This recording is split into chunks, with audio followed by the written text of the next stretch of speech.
Hi, everyone. This is Mary Ellen Slayter. I'm the CEO and founder of RepCap. We're a content marketing agency that specializes in financial services, HR tech, and insurance. And I am so pleased today to do this webinar with one of my favorite D&I consultants. I think I have to say she's my favorite because she's also my wife.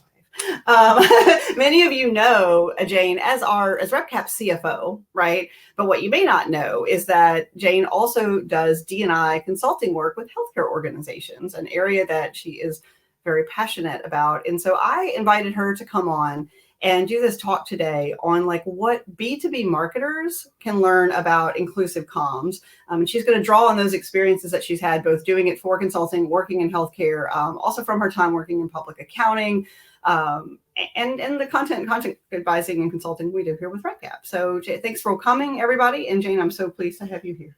Thank you for having me.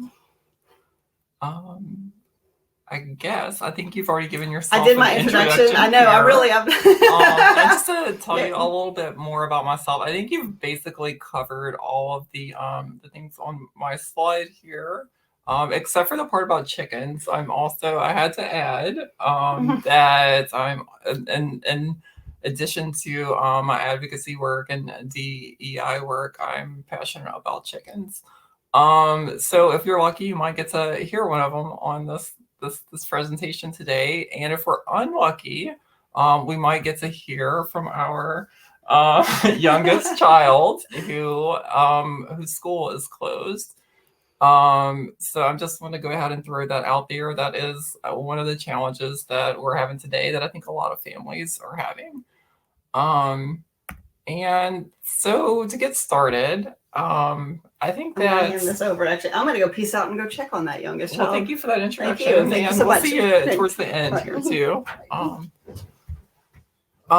So when I think about DEI and kind of where we are today, I think that there's really there's two levels. There should be more than two, but I think what I typically think of is there are consultants, there are advisors out there that are looking at things in the aggregate. They're really looking at the data. They're looking at statistics. They're looking at demographics and metrics to determine diversity. And then I think on the other side of that is what trickles down to the interpersonal communications, how we talk to each other. And I think that's generally in my advocacy work outside of RepCap, that's generally what I'm called to do. People have questions about how to interact with, for example, transgender people, how to create safe and inclusive environments for healthcare workers or for educators. And I think that in the middle of that, what we really have is important. I think that that's where you see both internally the expression of our values in terms of the types of everything from policies to documents to the way the language we use in day-to-day conversations, and then the external version of that, the manifestation of our values is really in our brands. And I think that I'm going to spend a little bit of time today talking about where we're going with this and how to align your values with your brands and how to express that in a way that makes everyone feel welcome. And so I kind of want to start in the beginning here, I think, by looking at where we're coming from in B2B marketing. I think that typically, in the past, what's happened is that we assumed that the decision makers that are buyers were straight, white, cis men. And there's probably, that's probably was a safe assumption for a long time. I also think that B2B marketing has, for a long time, tried to remain apolitical and avoided speaking out about inequality. And I just want to add here that today I'm not going to get, I want to make the distinction between political and partisan. I am not talking about politics in the sense of like who you voted for or national parties or anything like that. But I think that we have to keep in mind that for some people, existence itself can be a political act. For some people, being seen in the workplace or being seen out in society is considered a political act when you have to think that there is legislation out there that seeks to prevent that and to exclude people from certain parts of society. And so I think that and with B2B marketing and really with all marketing, this is also true for B2C. I think that a lot of people were left out and other people were repelled because they did not see themselves in in these brands. They didn't see themselves in advertising. They didn't see themselves being represented. And so what we're trying to do today for B2B marketing is to recognize that the workforce of today is more diverse than ever and that diversity is increasing. And that's at every level. That's from entry-level workers all the way on up to executives. And I think that there's plenty of concern about the pace at which these changes are happening. But we do have to recognize that our decision makers, our buyers, our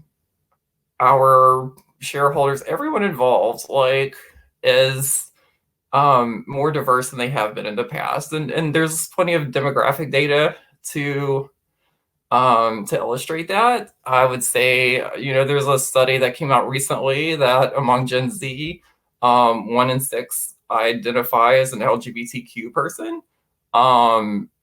We have among millennials, you have the most diverse, most racially diverse group of workers ever, and that's expected to increase with future generations. And so I think that along with that, in the same way that we see with B2C, there is this expectation among consumers and amongst decision makers and just the general public that brands have a responsibility to be socially conscious and to be respectful and authentic and to use their voice, use their platform to call for social change. And so where does B2B marketing stand in that? I would say that it is trailing behind B2C in a lot of ways. And I don't think that's going to be something that is allowed to happen forever. I think that B2C advertising and marketing, I think that there's a lot of there's a lot of attention that is directed, negative attention when things go wrong, and that happens very quickly today amongst like Twitter and social and all these other platforms. I think that B2B has had some missteps, and I think that they haven't always gotten the same attention that you see in B2C. But I would expect that just as the workforce, as decision makers are more diverse, they're also going to have these same expectations for B2B brands. And so one thing you can do with B2B marketing, and by making it more inclusive, is to reach and resonate with groups of individuals who have been previously underserved, and also in some cases with people who have been left out altogether. And when we think about global perspectives, inclusive marketing can help us reach new markets, new groups of buyers that we previously haven't even thought about or considered. So I've mentioned, like, I've used the phrase historically excluded a few times, and I'm going to continue to do that. Who do I mean? I guess my reason for using that, I'd like to say first, is you'll hear marginalized or minority groups. I don't think those terms are wrong. I think that sometimes members of those groups get tired of hearing that and get tired of being called a member of a marginalized community. So I like to think of it in terms of who has historically been left out of the conversation. And so I think that whenever you're thinking about who this is, you have to keep in mind that um, there's always going to be, or there always has been, a dominant group of people and a non-dominant group of people. This isn't going to be a discussion on dialectic materialism or anything like that, but I think it's important to recognize that some groups are overrepresented. Some groups, and for example, white people in America become a monoculture, whereas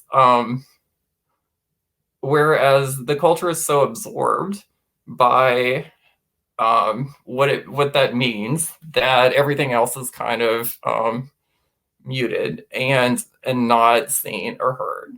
So typically, like when I'm talking about who's been excluded, Black, Indigenous, and people of color, women, LGBTQ plus people, Latinx people, people with disabilities, immigrants, and so many other groups that we can all think of additional groups. I could fill lots of slides with that, but my point is that as long as there's a dominant group, there's always going to be a non-dominant group, and we have to ask ourselves, are we reaching that group of people? And so I guess let's just go ahead and give ourselves a definition for inclusive marketing. I think that if you look at some of the work that Salesforce has done around this, they do a pretty good job. It doesn't go very deep, but I think it's a pretty helpful overview. I think they have a pretty good definition. I've borrowed elements from it, and then I've kind of added some things of my own, but I think it might be worth looking into the way they defined it as well. So to me, inclusive marketing is about creating content that reflects and is respectful of a diverse audience, the audience that your organization or brand serves. And it also acknowledges, as we talked about earlier, that some groups have historically been underrepresented and excluded from the conversation, and many of those groups continue to be left out. Inclusive marketing has the ability to elevate members of those groups and forge stronger, deeper connections with people who have typically, again, been left out. And when done well, inclusive marketing can reduce the cultural bias and the stigma, and it can promote positive social change. So that's a lot of words for what I like to say is inclusive marketing is empathy. Inclusive marketing is about being able to recognize that your experience, the experience that is common in your workplace, is not the universal one. It is not true for everyone. And it is about being able to understand and to convey messaging that resonates with different groups of people. And so I would argue, though, that this is really an exercise in empathy. This is about being able to understand and convey a story that might not necessarily be your own. Before we go to the next section, I think my next slide, we're going to do just a little exercise. I don't want anyone to, you don't have to respond in the chat box to this or anything, but I want you to picture in your mind, I'm going to tell you that there's an illustration on my next slide, and that it's an illustration of an astronaut. So I want you to picture in your head what this astronaut looks like. Okay, so I'm going to assume everyone has a picture of an astronaut. We've all seen them. We've all seen imagery of astronauts. So let's see how close your vision of this is to what I have on my slide. So in our next section, we're going to talk about avoiding assumptions. I'm not going to ask, but how many people thought of Mae Jemison when they thought about an astronaut? I'm not sure that I would have. I've seen lots of astronauts in my time. Mae Jemison is definitely an important figure in my household. I love teaching my children about her. She speaks 5 languages. She was on Star Trek. Not a lot of other astronauts can say they were on Star Trek. But my point here is that we tend to make assumptions about groups of people. And that is something that humans do really well. And I think that we have to recognize that is something we do every day. There's a reason for it. And we have to create some awareness of when we're doing it. So in this first part, we're going to talk about assumptions that people make and hopefully ways to recognize and avoid them. So first, why do we make these assumptions? Well, I think that to be human is largely about how we process information, how we see the world. And so we're constantly identifying, categorizing, classifying, sorting, drawing conclusions, experiencing confirmation bias, all sorts of things in our effort to fill in the blanks or connect the dots. And sometimes we're really good at it. And this has been a survival mechanism. This is what has allowed us to thrive as a people, but it's also a thing that creates some negative experiences because we're not always right. Our assumptions are not always right. And sometimes they're rooted in some problematic thinking. So that's one reason that we make assumptions. Another one could just simply be out of ignorance. Like we don't know what we don't know. And so sometimes our assumptions are based on the limited, all the time, they're based on the limited information we have, but we could be basing it off of ignorance or absence of information. And so this is a very human thing to do. And I think the first step here is to recognize that we all do it and to try to understand when this is happening and what we're making assumptions about.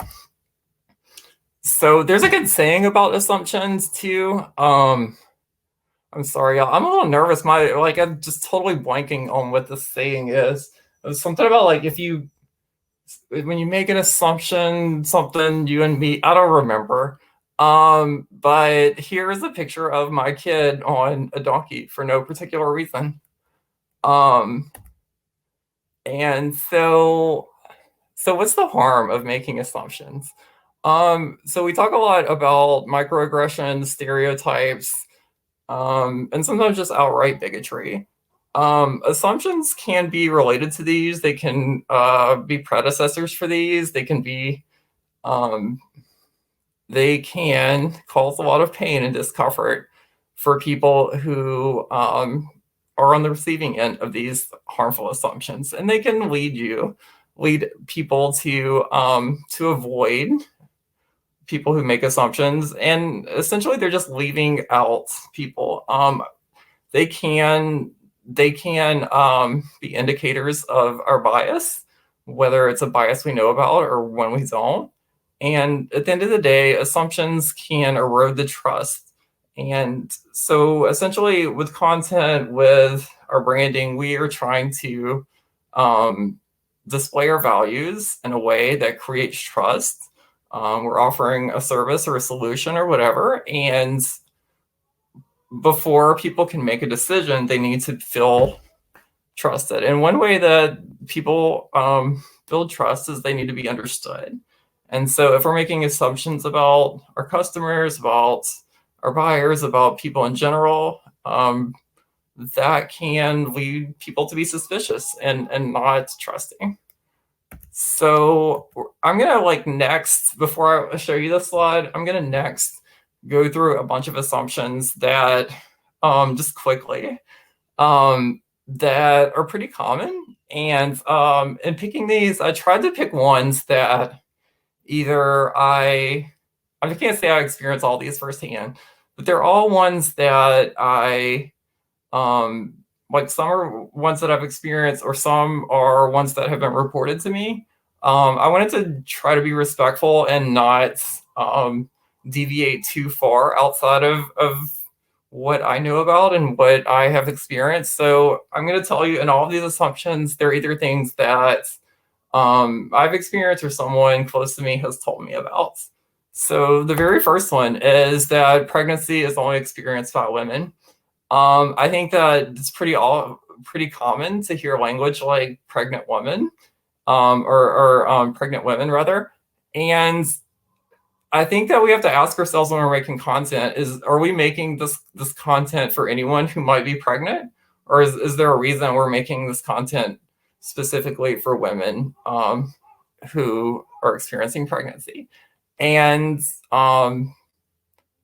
just because there are plenty of non-binary people and transgender men who have been pregnant, who have children, who want to be pregnant, and we have to make sure that that's one easy way that you could exclude people.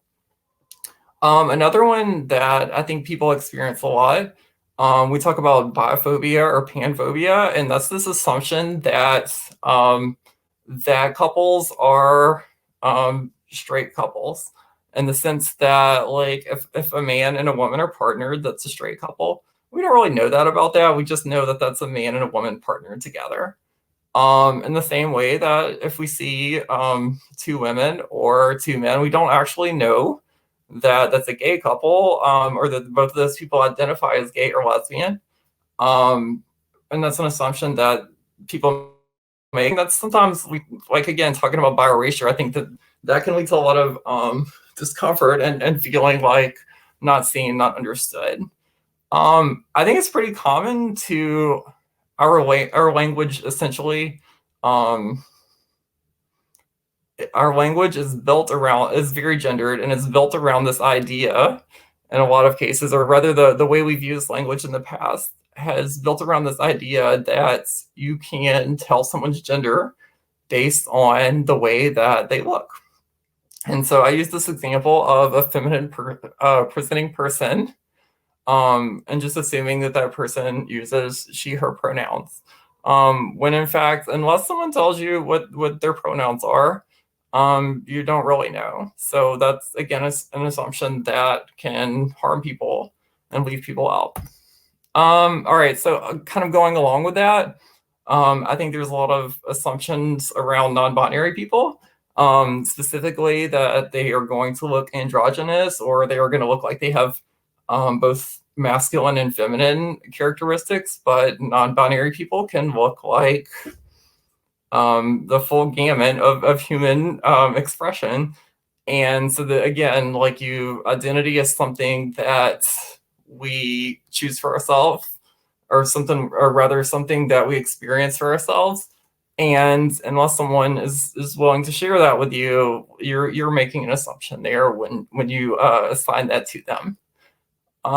Typically, when people are discussing LGBTQ plus people, a lot of the image a lot of people have in their head is that they are white and or young, whereas that is not the reality of the very diverse population of people who identify as LGBTQ plus. There's also assumptions around trans people. One is that they desire specific treatments as part of their transition, or that they have to do certain things, or that they want to do certain things to transition. And the reality is that everyone's journey in life is different, and trans people are no different. There is no one way to be a transgender person. Some people want to have specific procedures, and some people don't. Some people have access to procedures and to hormone therapy and things like that, and some people don't. So it can be really harmful to assume that because a person is transgender, they want to have a surgery or to go through hormone therapy or something like that. Another one is that families have two parents. This one is not explicitly LGBTQ, but I don't really know why we still see this one. There are a lot of families look like a lot of different things. Families can be the nuclear family that we have decided is the norm, or they can be multi-generational. Families can have step parents. Families can have parents of the same gender, families can look like a lot of things.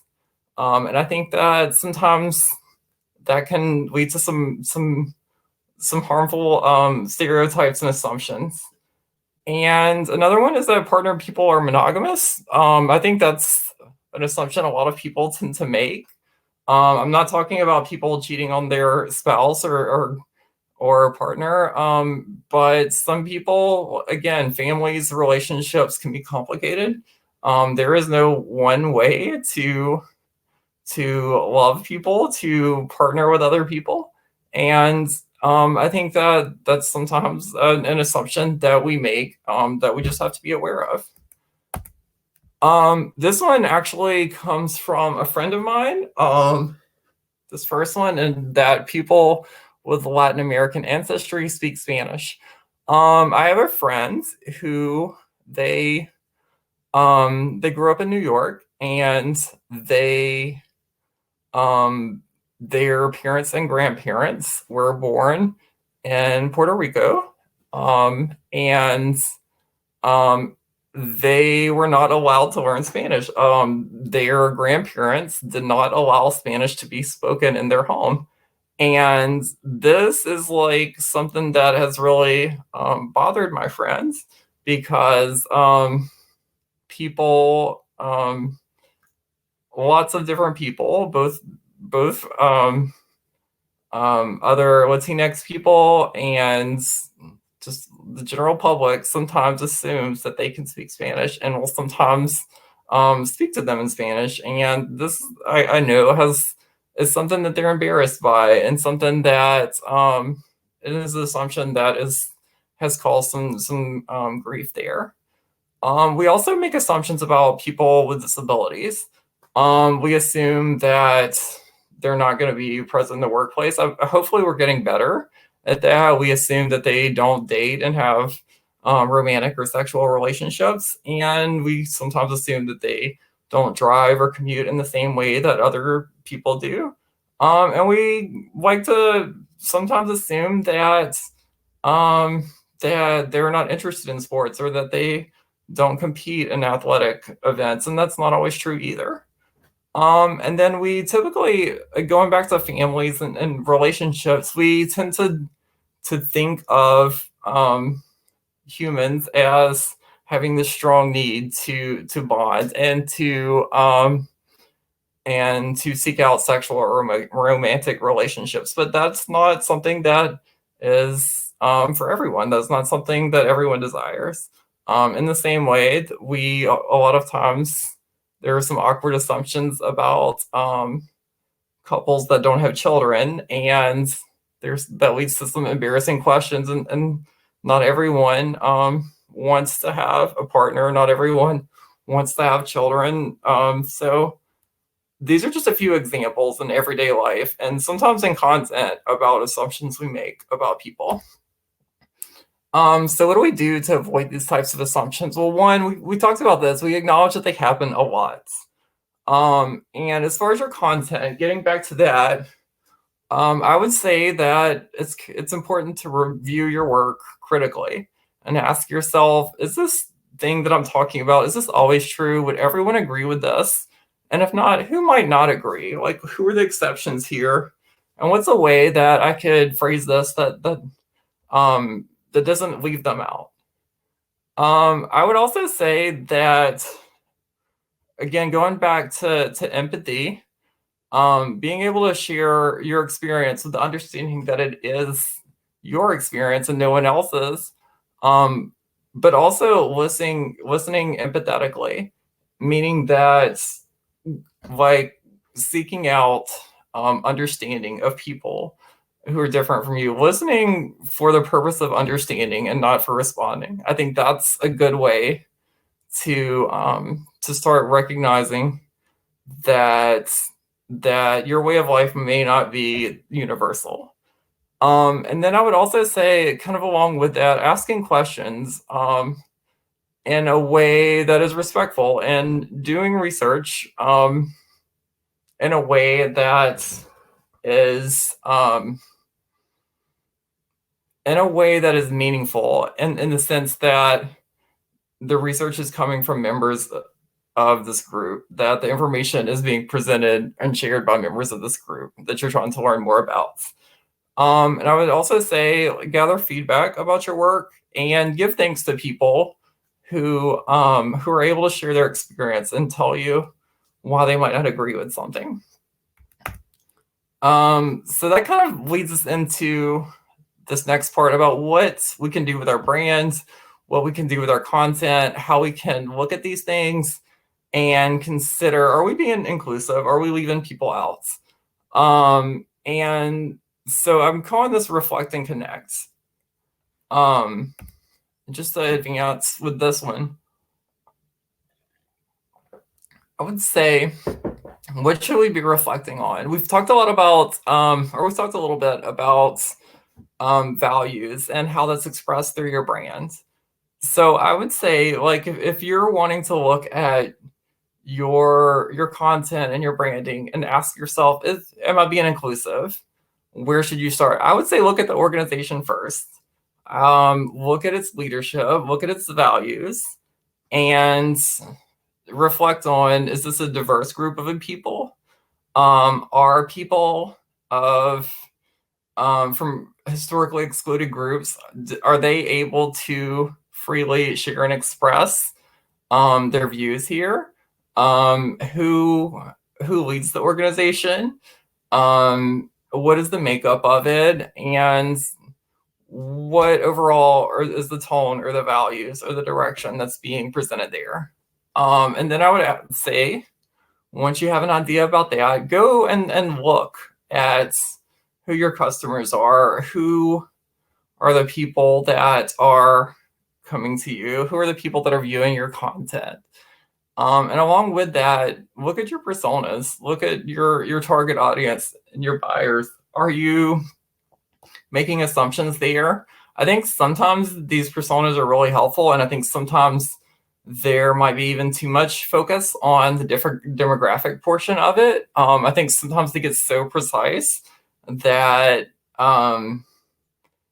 that they make assumptions about people. I think sometimes you'll see in HR, well, they'll assume your buyer is, an HR lady or something like that, who is middle age, this kind of stereotypical persona. And I think that you have to be cautious with that, because someone like me, like, I am a middle-aged lady too. Am I included in that persona? So I would say, ask yourself, who are we and who are we serving?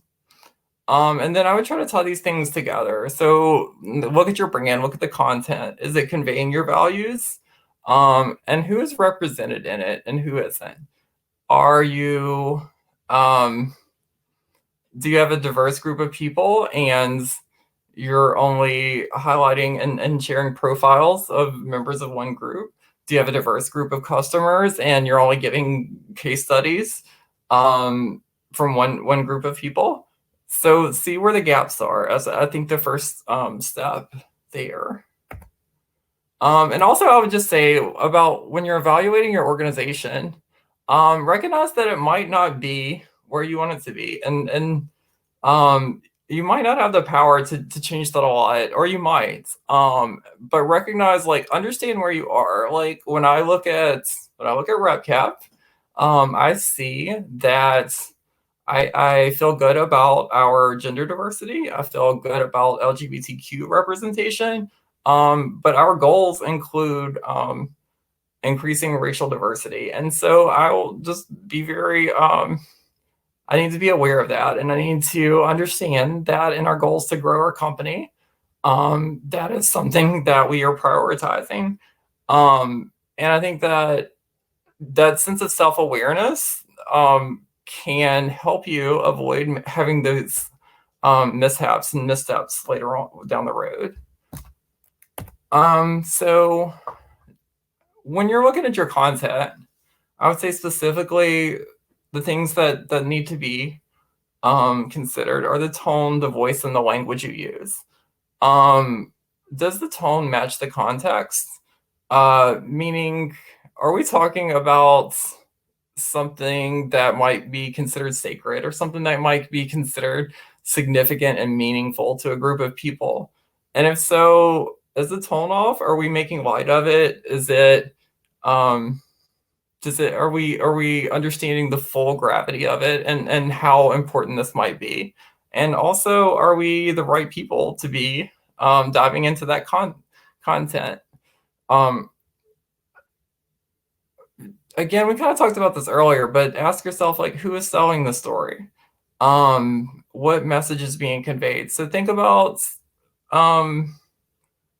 whose experiences are being shared in your content.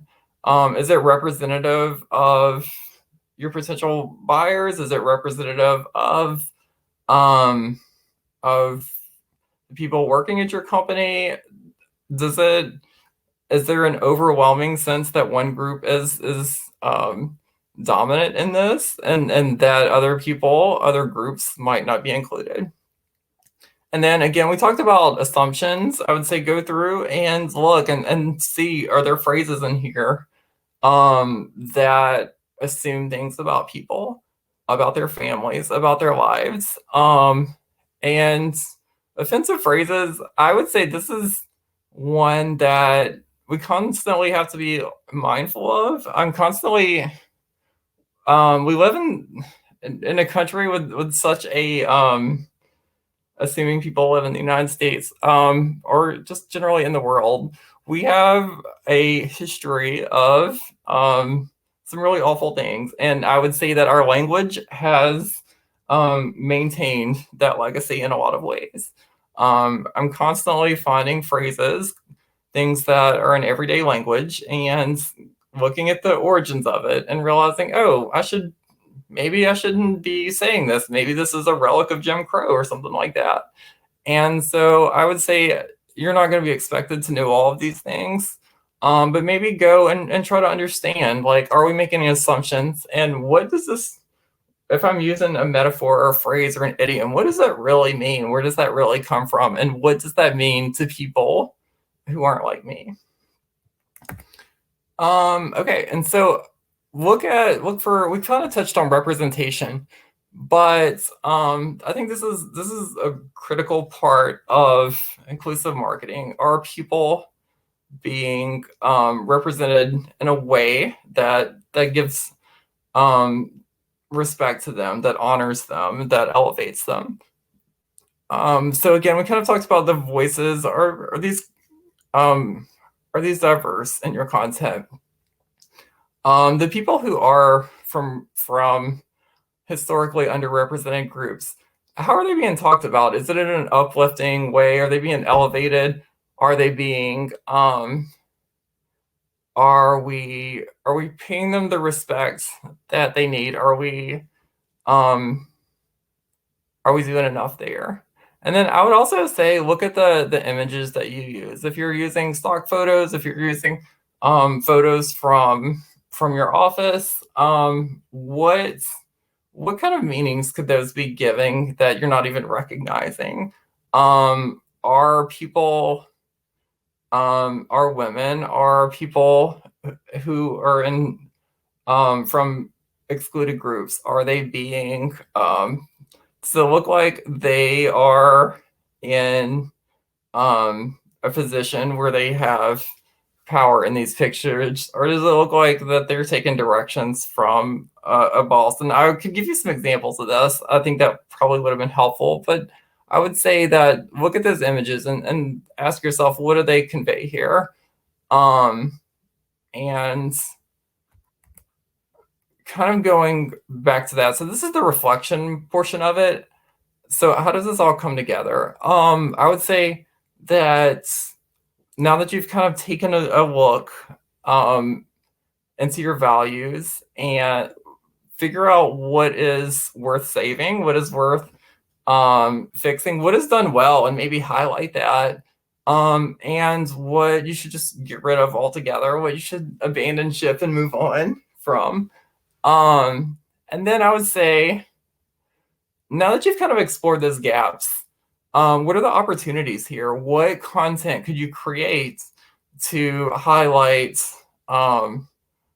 certain individuals on your team to highlight customers or potential customers, what can you do to leave out people who don't exist in your current content? And I think the next thing, I think this is where I'm going to caution you about this.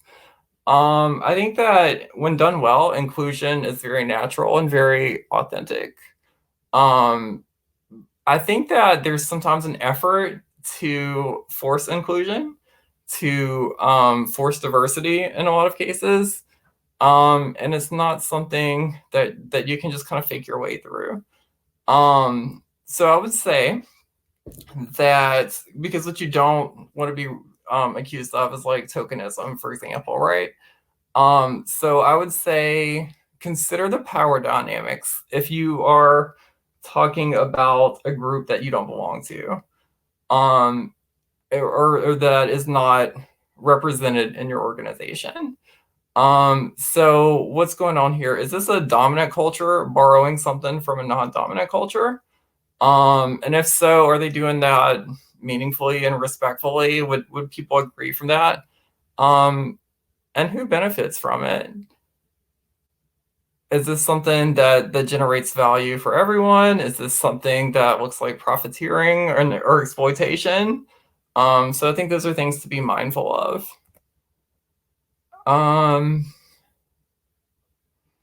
Okay, so if you're not sure about this, what should you do? I think that there's no checklist for inclusion, right? There is no like turnkey one size fits all solution here. So sometimes you might ask yourself, is this content that I'm creating, am I staying within my lane? Am I moving too far outside of what I should be talking about? Do I know enough about this subject to be sharing this content? And so when that happens, I would say the best thing to do is to consult with other people, consult with members of this group, reach out to someone who might be able to convey this message in a more authentic way, and get them to help you with it, or hire them to do it. I would say that you can also seek out anonymous feedback. You can create surveys. You can, if your organization is big enough, you might be able to seek feedback from a diverse group of people. The other thing I would say about this is, whenever you are asking people that belong to an excluded group, a historically excluded group, to weigh in and give their time and give their opinions on these things that could potentially be hard to look at, be hard to that could potentially, I mean, this is emotional labor that we're talking about, right? I would say that I would not recommend going and asking people to do this as a favor. Even if this is someone close to you that you want to get some advice from, and they're just like, oh, you're my partner, and I refuse to pay you for this. Like, find a way to support that person. Find a way to make dinner for that person, or to send them a nice card or something, because this is real work. This is a thing that can be really exhausting for people who don't belong, or for other people who have in the past been harmed by this type of content. So keep that in mind whenever you're seeking out advice from the members of historically excluded groups, that they should be rewarded for this feedback. All right, so we're getting pretty close to the end. I know I've gone way over on my time, so I apologize on that. This next section, very briefly, I'm just going to talk about ways to include people without othering them. And I'm saying other in the sense that we are making people feel like they're, even with our efforts to include them, making them feel like they are different, that they are not part of the group, that they are something other than the norm. And I would just like to say about normalcy, and I like to use the example that like everyone's normal, just like everyone is normal, even though some people might have things about them that are atypical. For example, I'm super tall. Like I'm taller than um, most men. I am taller than almost all women. And does that mean I'm not normal? No, my height is atypical. But within the realm of what's normal for humans, I fall right into that. So I want everyone to feel included, and I want for people to not be seen as an outsider. So that's what we're talking about here. And some of the ways that people have done this with language in the past, that I think can leave people feeling kind of icky and like they're not seen or heard or understood. And one way that I've seen this more times than I care to think about is the way we draw unnecessary distinctions between people. I'm going to use some examples that have to do with gender and gender identity here. Um, let's say I'm going to give you an example that someone's opening a spa and they are trying to so hard to be inclusive that they use the phrase that this is for women and trans women. The implication here is that trans women are not women, when in fact trans is the modifier here. Trans is the type of woman. So there are other ways that you can let your audience know that that you understand that gender encompasses a lot of people, that the experience of womanhood encompasses a lot of people. Without saying that, you can say that you can have a statement that we think that we believe that there is there is no one way to be a woman, that like there are lots of different types of women, and that we welcome them all. You can talk about people's identity in a careful way, but this is a way that excludes people. In the same way, when we talk about cisgender people, we don't generally say that, and I'm going to use Mary Ellen as an example here. We don't generally say that Mary Ellen identifies as a woman, right? Mary Ellen is a cisgender woman, and we typically, the way like we would say that Mary Ellen is a woman. In the same way that if you're talking about a transgender person, you can just say that like Jane is a transgender woman, or Jane is a woman better.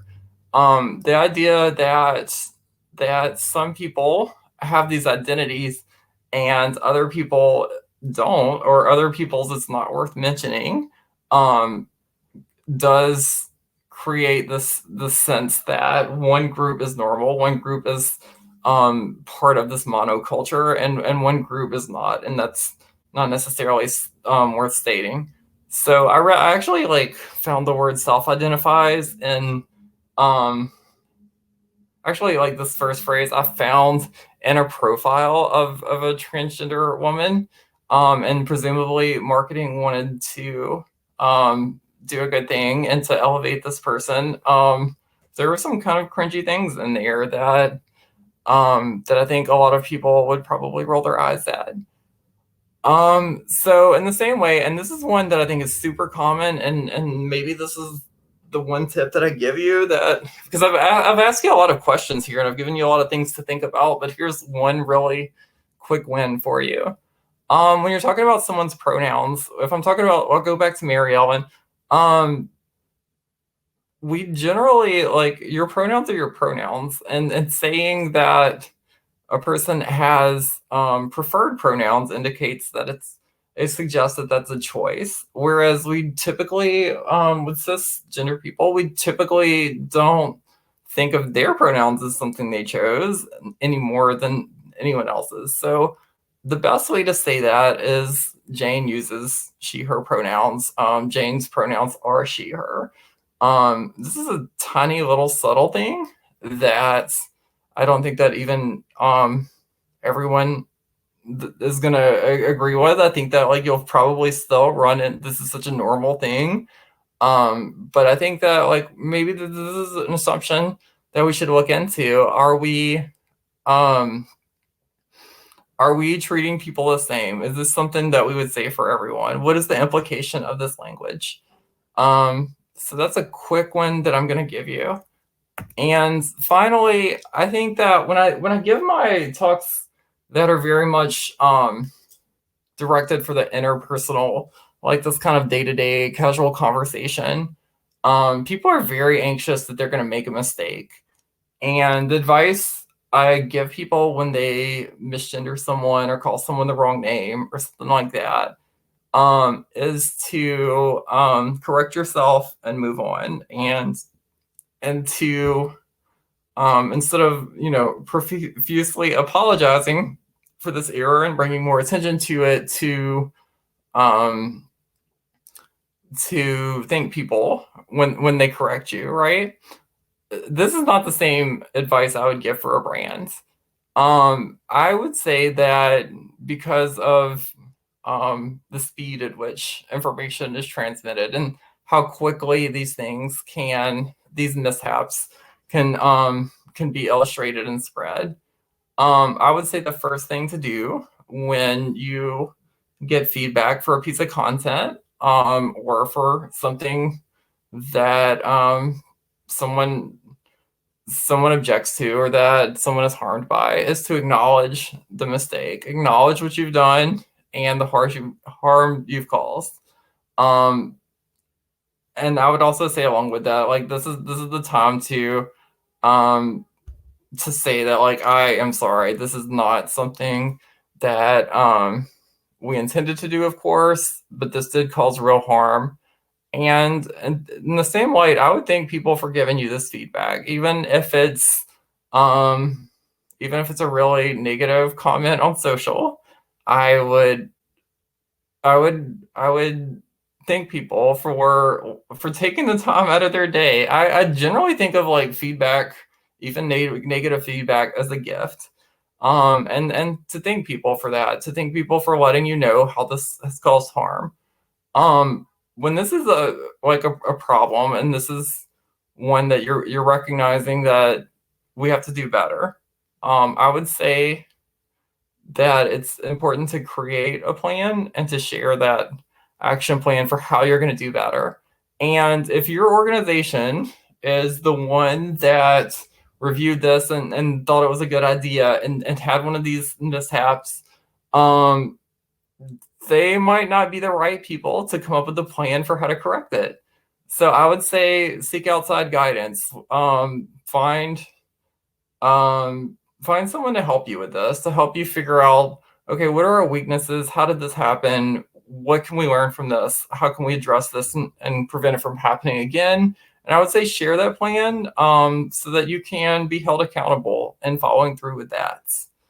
And with that, I think we can take questions if you all still have a few minutes and are still with me. And again, I apologize for going over without giving you a checklist and still not feeling like I think this could be a whole workshop.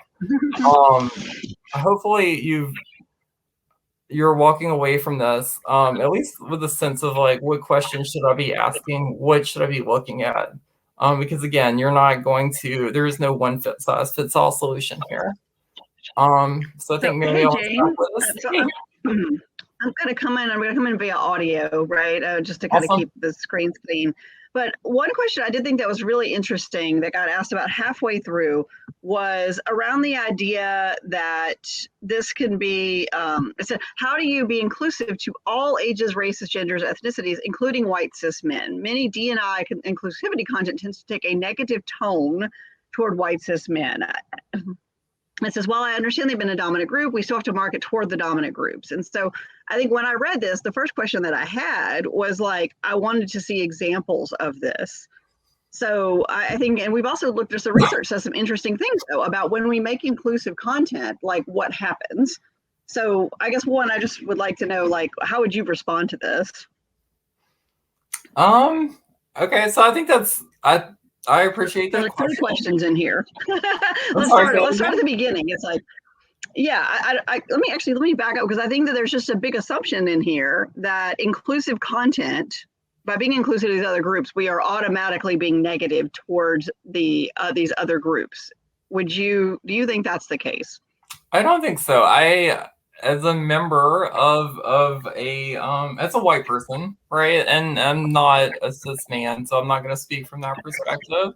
I would say that I without seeing an example of specific content, I would say that in general, I think that that if you're having this reaction to a piece of content, I think that I would really use that as an opportunity to try to understand why. I think that if you're truly being inclusive, that does not mean um, to that does not mean to demonize or to speak negatively of the dominant group. I think that what really should be happening here is a recognition that some people haven't always had the same opportunities or experiences, and to bring light to that and to share and spread those experiences. But I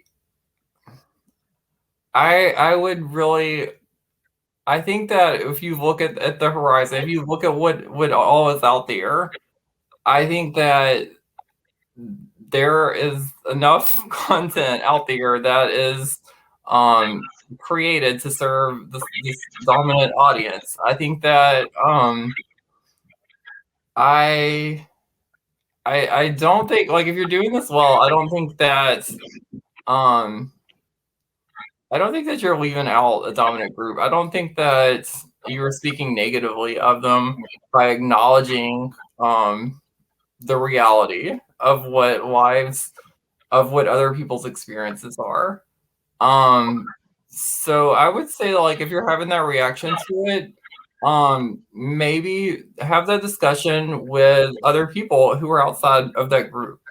Um, is this something that um is this a sentiment that is shared by everyone, or is this a sentiment that is universally shared by white cis men? Is this or is are we having a reaction to this because it could potentially, like this is hard. Inclusion, diversity, and acknowledgement that some groups have historically excluded and oppressed other groups is hard work. And so I would say that if that is the reaction that you're having or that others are having, um, what's the cause of that? Like, and so I don't know. I would say I would first ask yourself, and I would ask the people around you, like, what is it specifically that's leaving me felt as though I'm being left out of this, if that makes any sense. One thing I think here, Jane, here's another lens to look at this through, because I think people get very touchy about it when it comes to race and gender. I often like to think of this as someone who was, like, about disability for a second. Let's actually put it through this lens, or even just physical capability is frankly the better way even than to refer to disability. I realized early when I was a young mother and I had kids in strollers, and when I would encounter busted sidewalks, I remember thinking to myself, as bad as this is, and knowing also this is a temporary part of my life, my God, what if I had to do this in a wheelchair? Like, what is this? We've just made this so inaccessible, and not just for people, just anybody who doesn't have sure footing, right? So if I fix the sidewalk, have I taken something away from people who are super athletic and love to bounce, I have no trouble doing that, right? How have I harmed them by fixing that sidewalk? And so I look at it, the equivalent of that, let's say you've got your employer branding website and you've built it in such a way, and the design is in such a way, like, you sit down and you're like, how could we make this inclusive? And you make it to where, font, color, the color differentiation is clear so that people who don't have great eyesight or that might be colorblind can easily read it. You've added easy audio, you're adding alt, text to all of your images so that, screen readers can read it, as can Google. By doing that, you have made it accessible, made your content accessible to a wider group of people. You have not taken away from people who can easily read pastel on pastel, right? Like, how have you harmed them? So I think that's often, I think sometimes there is a sense that this is this thing that it's a zero-sum game when it's not. That in fact, by making these steps to make things more inclusive, to make that table bigger, we're actually making it better for everybody. And I think one thing, Shane, I think you came across some research at one point that suggested that especially we're talking about Gen Xers and millennials, they like to see, even if they are part of the dominant group, they prefer to see more inclusive things. Right. Yeah. I don't know if that's helpful or not. If that makes sense. Yeah. And so thank you for that. Thank you for expressing that point in a really helpful way, and for also bringing up the issues with accessibility, because I think that is another important way to be inclusive. And I think that you're right. I think that there is plenty of research that shows that people of every group want to see representation, and that it's not a zero-sum game. That there's still plenty of content for everyone out there, and that people aren't being left out when we're bringing in more people. So I think the solution is really about, like you said, about bringing everyone into the fold. And so I guess I would be curious about this content that is has a negative tone towards one group of the one dominant group. So thanks for contributing that. Yeah, I want to see the examples. So, and I do think, I think as Sam noted here, is that sometimes it's difficult to walk that line because oftentimes the majority will see attempts to broaden inclusivity as an attack on their privilege. And I do think that there are absolutely people who feel that way. I'm just going to go ahead and say, I think that those people are a very loud, obnoxious minority. And I think that I would be very cautious at appeasing those people. When I look, if I'm just from it's not ethics and morals, if I'm strictly looking at this from a demographic standpoint, and just because those people are the loudest doesn't mean they're the majority. And if you let them shape your strategy, let those people hear them, listen to them, do what you can, but in the end, you have to make a call and about who's going to be included, who you're going to focus on, and who you're going to serve. And just because those people are loud, I'm not sure that I would let them be the primary driver of that. Yeah, I don't know, Jane, what do you think about that? No, I absolutely agree with that. I think that there's always going to be a vocal group that sees that tends to exaggerate the power that underrepresented groups have, and sees advancement of certain groups of people as a threat to their existence, to their way of life. And I don't make content for those people, and I think that you're right. I think that the broader consensus here is that we are an increasingly diverse society, an increasingly diverse workforce, and that the majority of people are okay with that, and they want to include everyone. And so I don't know. I guess like this is, I mean, we sent out an email to register people for this event from the RepCap list, and we got a lot of unsubscribes. And I could look at that as people that have turned away a lost opportunity I'm actually looking at that as a success metric because those are not the people that if that's in fact the reason that they unsubscribe, there's plenty of other reasons. Those are really not the people that I want to to be. Those are not the people I want to work with. Those are the people that I want to share their ideas. And I would rather have content that reaches a very broad audience. And I don't think that comes at an expense to people who have historically dominated the conversation.